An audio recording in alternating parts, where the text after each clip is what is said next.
வணக்கம் நண்பர்களே, நான் உங்க கிச்சா பேசுறேன். கடவுளை பார்க்க முடியுமா அப்படின்னு ஒரு 18 வயது பையன் மகா பெரியவா கிட்ட கேட்கிறார்.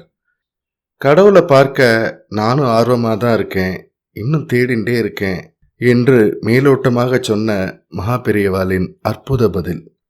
அந்த சுவாரஸ்யமான சம்பவம் பத்தினது தான் இந்த பதிவு. அந்த சம்பவம் என்னன்னு பார்க்கறதுக்கு முன்னாடி நம்ம சேனலை சப்ஸ்கிரைப் பண்ணாதவங்க கண்டிப்பாக பெல் ஐக்கான் கிளிக் பண்ணுங்க, சப்ஸ்கிரைப் பண்ணுங்க. 18 வயது பையன் விவேகானந்தர் போன்ற சில மகான்களின் சரித்திரங்களை படித்திருப்பான் போல் இருக்கிறது. கடவுளை பார்க்க முடியுமா என்று சுளீரென்று ஒரு கேள்வியை மகா பெரியவாளை பார்த்து கேட்டான். முடியும் என்று பதில் வந்தால் எங்கே எனக்கு காட்டுங்கள் என்று மடக்கி விடலாம் என்றெல்லாம் திட்டம் போட்டு கொண்டு வந்திருப்பான் போல் தோன்றியது. கடவுளை நீங்கள் பார்த்திருக்கிறீர்களா?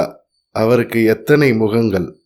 வேஷ்டியா, கருப்பா, சிவப்பா என்று வரிசையாக கேட்டு மகாபெரியவாளை திக்குமுக்காடச் செய்யலாம் என்ற எண்ணமும் இருந்திருக்கக்கூடும்.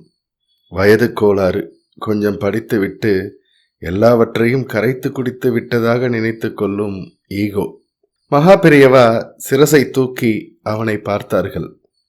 கடவுள் இருக்கார்னு மகான்கள் எல்லாம் சொல்லியிருக்கா, சாஸ்திரம் சொல்றது. இவை இரண்டும் நம்பத்தகுந்தவை என்பதால் நாமும் ஒப்புக்கொள்கிறோம். கடவுளை பார்க்க நானும் ஆர்வமாகத்தான் இருக்கேன், இன்னும் தேடிக்கொண்டிருக்கேன். பையனுக்கு வேகம் தணிந்து விட்டது. சுவாமிகள் நான் கடவுளை பார்த்திருக்கிறேன் என்று பதில் சொல்லி இருந்தால் அவர்களை குடைந்திருக்கலாம். ஒப்புக்கொள்கிறோம் என்று தெல்ல தெளிவாக கூறிவிட்டார்களே, அப்புறம் எப்படி வாதம் செய்வது? வாதம் செய்வதற்குத்தான் என்ன இருக்கிறது? மகாபெரியவா அந்த பையனை அருகில் உட்காரச் சொன்னார்கள். உன் மாதிரி புத்திசாலி பசங்கள் அந்த காலத்திலேயே இருந்திருப்பான்னு நினைக்கிறேன். நான் கேள்விப்பட்ட ஒரு கதையை சொல்றேன், கேட்குறியா அப்படின்னாரு மகாபெரியவா. பையன் அக்கறை இல்லாமல் தலையை அசைத்தான். அணுக்க தொண்டர்களுக்கெல்லாம் உள்ளூர் ஆத்திரம்.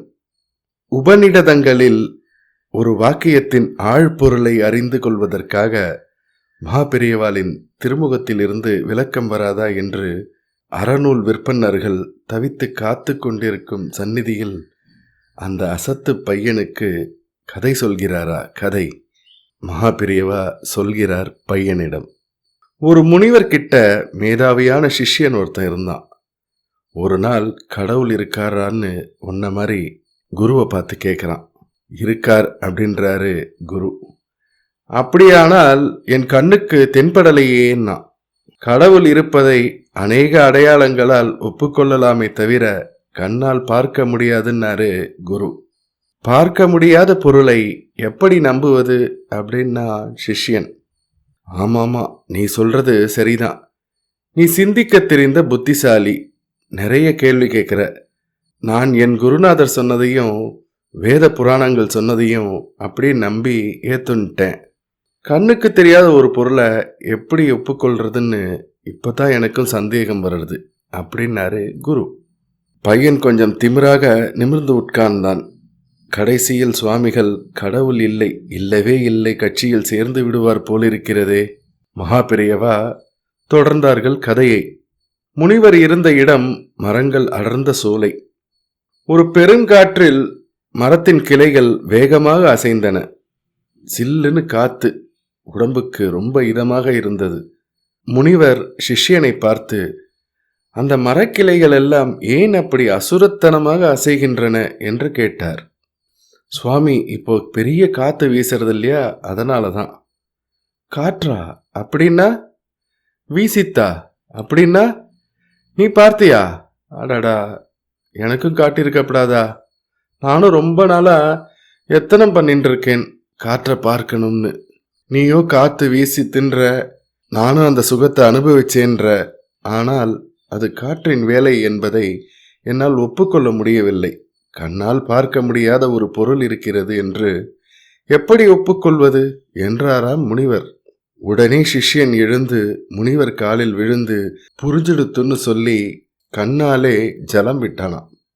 அதிநவீன நாகரிக பையனும் மகாபெரியவா திருவடிகளில் 4 முறை நமஸ்காரம் செய்துவிட்டு கண்களில் நீர் வழிய நின்றான்.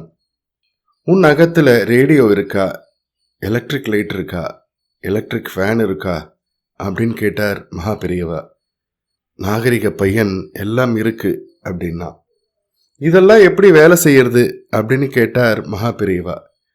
எலக்ட்ரிசிட்டியால வேலை செய்யறது அப்படின்னாரு அந்த நாகரிக பையன். அந்த சிட்டிய நீ பார்த்திருக்கையோ அப்படின்னு கேட்டார் மகா பெரியவா. பையன் திக்குமுக்காடி போனான். மகா பெரியவா பிரசாதம் கொடுத்து ஆசீர்வதித்து அனுப்பினார்கள். அருகில் இருந்த எல்லோரும், இந்த குழந்தைக்கு என்ன அதிர்ஷ்டம், மகா பெரியவா எத்தனை நேரம் அவனோட பேசியிருக்கா என்று ஆச்சரியப்பட்டார்கள். கடவுள் இருக்கிறார், இருக்கவே இருக்கிறார். ஜெய ஜெய சங்கர ஹர ஹர சங்கர. இந்த பதிவு உங்களுக்கு பிடிச்சிருந்தா லைக் பண்ணுங்க, ஷேர் பண்ணுங்க, கமெண்ட் பண்ணுங்க. மறக்காம பெல் ஐகான் கிளிக் பண்ணுங்க, சப்ஸ்கிரைப் பண்ணுங்க. நன்றி நண்பர்களே.